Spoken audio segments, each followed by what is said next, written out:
I don't know what happened with Seth Rich, but I know it deserves to be investigated, and that's not an evil thing. That's not a bad thing. And you've got the whole Democratic Party not letting Homeland Security in over a 2-year period into their computers. And you've got all these foreign nationals involved with the highest level security clearances and who also don't have security clearances interfacing. Something's going on here. And I saw the family at first in the news saying our son was shot, this needs to be investigated. I saw them on television. I read their quotes. And then a week or so later, the Democratic Party top crisis manager, bills himself as the top guy, is in there managing it, saying it's insane to question anything, move along, in national television going, some young kid gets shot and it's a big national news story, move along. But then WikiLeaks said, we don't give away our sources, but yes, we're basically saying Seth Rich was our source. So it's highly suspicious. But this is how they changed the subject off of the WikiLeaks, off of the DNC emails, off of what's in them. They're not denying those are real emails about rigging debates, rigging polls, intimidating people, sending people to Trump rallies to get women beat up, to blame Trump, on and on and on. They just keep changing the subject. Where you hate the family of Seth Rich, and you even talk about it. I have nothing against the family of Seth Rich. But if we're questioning the Democratic Party, a bunch of known liars, that is the default position, and they act like something is rotten in the state of Denmark.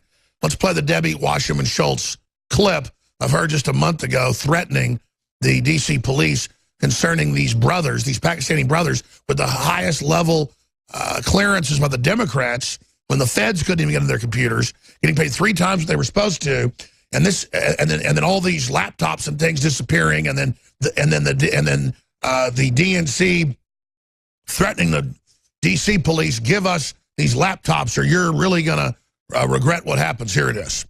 It is not, under my understanding, the Capitol Police is not able to confiscate members' equipment when the member is not under investigation. It is their equipment, and it's supposed to be returned. Well, I think there's extenuating circumstances in this case, and I think that, working through my counsel and the necessary personnel, if that in fact is the case, and with the permission of through the investigation, then we'll return the equipment. But until that's accomplished, I can't return the equipment.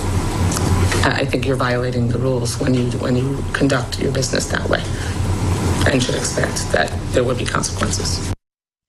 And that's the lady over his paycheck who in her position controls the Democratic Party, who controls D.C., directly saying you better basically stop these investigations. Now let's go ahead and go to a clip of Colonel Schaefer talking about these brothers last week on Fox News. Here it is. So that's why the Capitol Hill police rolled in saying there's something wrong here. And now the FBI has rolled in. And let me give you the big takeaway here. It looks like a foreign intelligence service may be the recipient of all this, and something called the Muslim Brotherhood. So whoa. The Muslim Brotherhood? And Debbie, they're going to really say it's a conspiracy theory really now. A conspiracy now, but that's where apparently all this has been going in law enforcement. That's why the FBI is now investigating beyond the wire. Well, these brothers have been kicking around Capitol Hill in various capacities for IT, but they essentially were blacklisted by most of the other Democrats, correct? Right. But yet she gave them a home. She gave them a home. Very interesting. And they actually suspended most of their access in February of this year, and she kept them on anyway. So she's just a very nice person. Apparently it's a jobs program over there at the DNC. $300,000 being kicked over to Pakistan finally was the straw that broke the camel's back. But his wife is gone. She's safely over there in Pakistan. Lieutenant, keep covering it for us. Lieutenant Colonel Schaefer, thank you so much.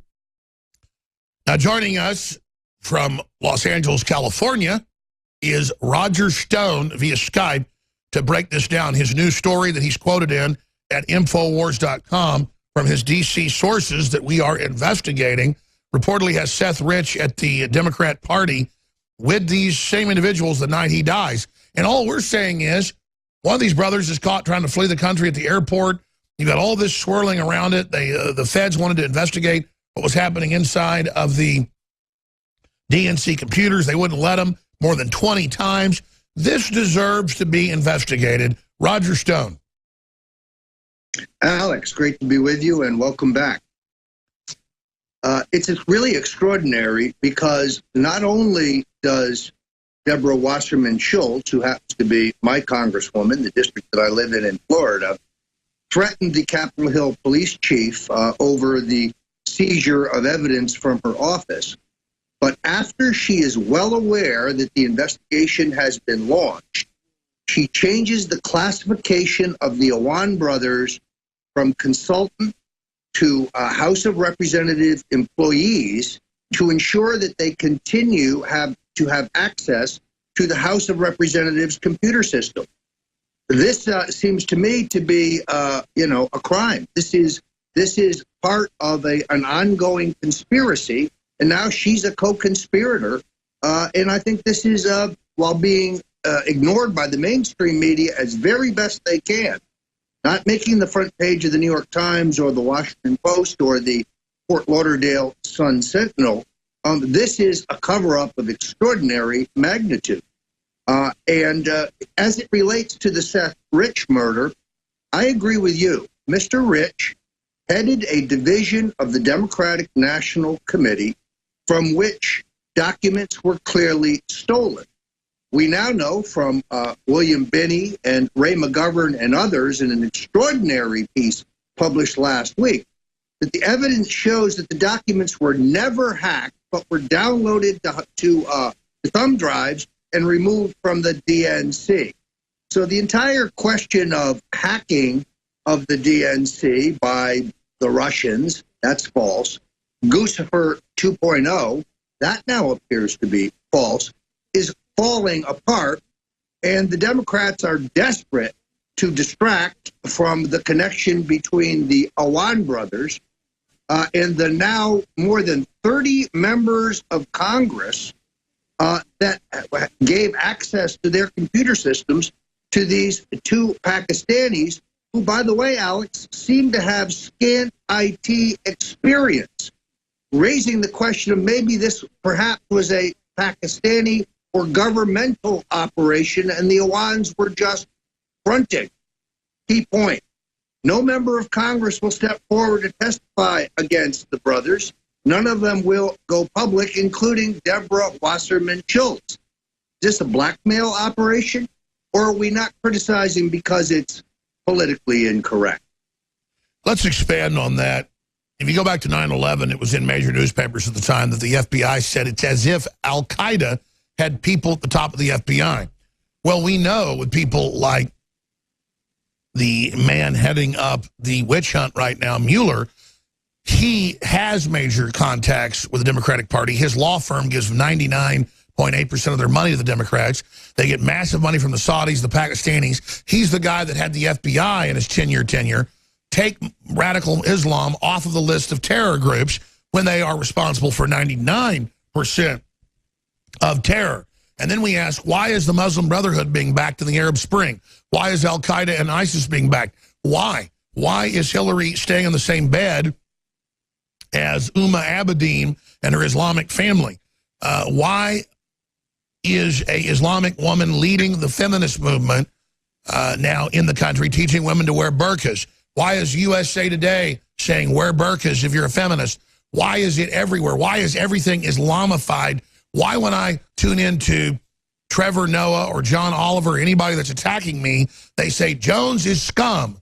He claims Muslims are involved in crime and that Muslims are unvetted and that some Muslims have diseases, when it's a fact that they're pouring in with TB. It's a fact they're pouring in with crime. Just look at Europe. This is the untouchable God group, and it looks like they just infiltrated our wide-open government. I mean, the owner of Chobani Yogurt, he's on the New York Federal Reserve Board that runs our country. That's more powerful than President Trump. That's check-making Trump with all of these interest rate hikes, battling him.